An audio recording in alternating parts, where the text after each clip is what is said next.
Vamos lá. Vamos continuar aquela conversa que eu comecei, né? E eu vou focar aqui em 3 pontos. Eu até anotei para eu não fugir e o vídeo não se estender muito, mas eu estou pensando seriamente em fazer uma live sobre isso, para que eu, assim, não tenha problema em relação ao tempo e deixar isso aberto e quem sabe até conversar, chamar outras pessoas para conversar. Primeiro ponto, o que ele disse, né? O Breno, no canal Café com Teu Pai. Segundo ponto, sobre a lei, né? A lei da misoginia. E o terceiro ponto, sobre a minha experiência em relação a esse assunto. Então, primeiro ponto, o que ele falou naquele vídeo que foi postado na página das Justiceiras? Ele disse que a Anitta, né? Todo mundo conhece, não precisa explicar quem é. Era milionária, solitária e triste. Eu confesso que eu acho que ele não precisava ter pego um exemplo específico e direto para falar isso, né? Mas ele pegou e eu entendo que não foi somente para exemplificar, mas eu acredito que tem alguma estratégia de marketing aí para trazer um engajamento para a página dele.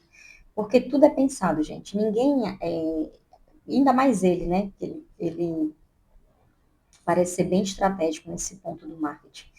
Então, ele trouxe esses 3 pontos e ele com certeza conseguiu muito engajamento das pessoas defendendo ela, porque ela é muito amada, né? Muito querida. Então, primeiro ponto, milionária, solitária e triste.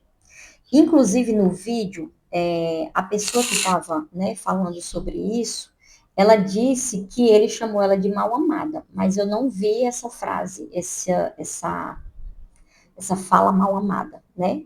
O que está claramente no vídeo é isso: milionária, solitária e triste. E aí vou aproveitar essa fala para. Ele, inclusive, colocou isso, né? Que ele se baseou no documentário que ela fez, e eu assisti o documentário. E para quem não assistiu ainda, resumindo o documentário, ela quis, tipo, mostrar quem era a Larissa além da Anitta. Então, existia realmente como é que eu posso dizer? Umas nuances, né? Assim, sabe quando você chega naquele ponto da vida, assim, de reflexão? E ela deixou bem claro que a Anitta era tipo um personagem, não era ela mesma. Só que aí entra, inclusive, num ponto que eu acho interessante, que as pessoas não enxergam, né? De que o que ela faz e o que ela mostra é como se fosse ela. E tem muita menina copiando esse modelo, né, de Anitta, achando que ela é aquilo. Mas ela deixa bem claro no documentário que ela não é só aquela versão. É como se existisse uma outra pessoa, que é a Larissa, né? E essa Larissa é como se estivesse num momento de reflexão da vida, né? Em alguns momentos ela chora, em alguns momentos de reflexão. Então, eu entendi que tem base esse solitária e triste, né? Solitária no sentido de ela não é casada, ela não tem um relacionamento, até onde eu sei, até hoje agora, né? Nesse momento, um relacionamento com alguém assim fixo, né? E esse triste veio exatamente do documentário. Então, assim, eu não faria essa fala dele, mas eu não vejo misoginia nessa fala. Ela é milionária, acho que isso todo mundo concorda. Solitária. Talvez esse solitária gere uma divergência, né? Porque assim, ela é muito família, ela sempre está com família, com os amigos. E o triste, a base foi o documentário. Então, faz sentido, né? E aí, o ponto que pega é exatamente esse. Aonde é que está o ódio às mulheres nessa fala? E aí eu já vou entrar no segundo ponto, que seria sobre a lei da misoginia, né? Na verdade, essa lei é como se fosse não é uma lei nova, é como se fosse um estiramento de uma lei que já existe, né? Eu vi um vídeo na TV do Senado com a delegada e professora Luana Davico, que ela explicava um pouco sobre a lei né, falava um pouco, e aí eu vou colocar aqui para vocês exatamente o que fala. Criminalização para o ódio às mulheres, né? Inferiorização às mulheres. E por que isso, gente? Porque a gente está vivendo uma pandemia de feminicídios. Isso aí acho que não tem quem discorde, né? O Brasil, ele está vivendo, até fiz esse comentário ontem, o Brasil está vivendo um momento que não é normal.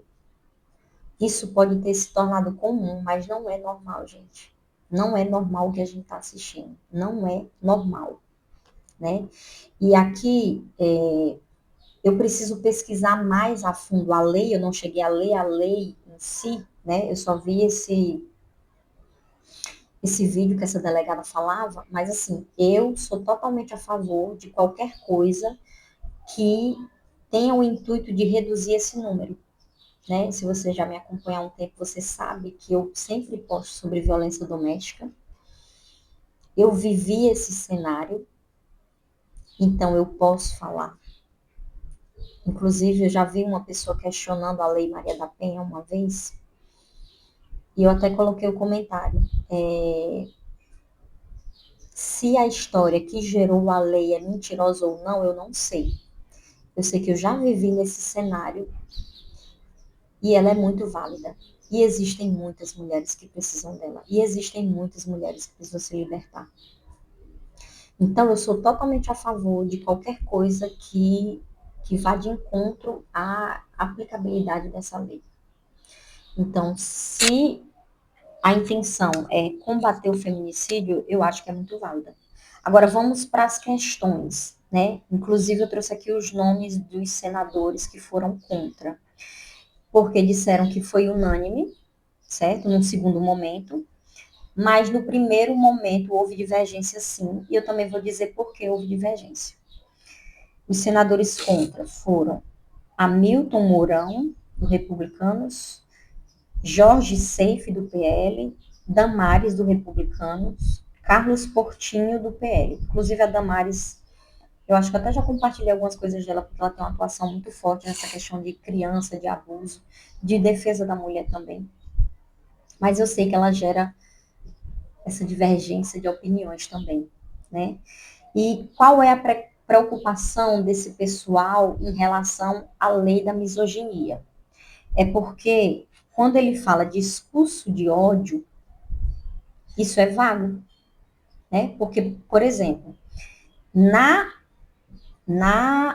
visão dessa moça que fez o vídeo, que eu não lembro agora o nome dela, mas está lá no Justiceiras, o Breno é misógino, né? E muitas pessoas concordam que ele é misógino. Mas vamos para a fala que ele trouxe. Milionária, vamos lembrar aqui, milionária, solitária e triste. Isso é discurso de ódio às mulheres? Isso se enquadraria num crime?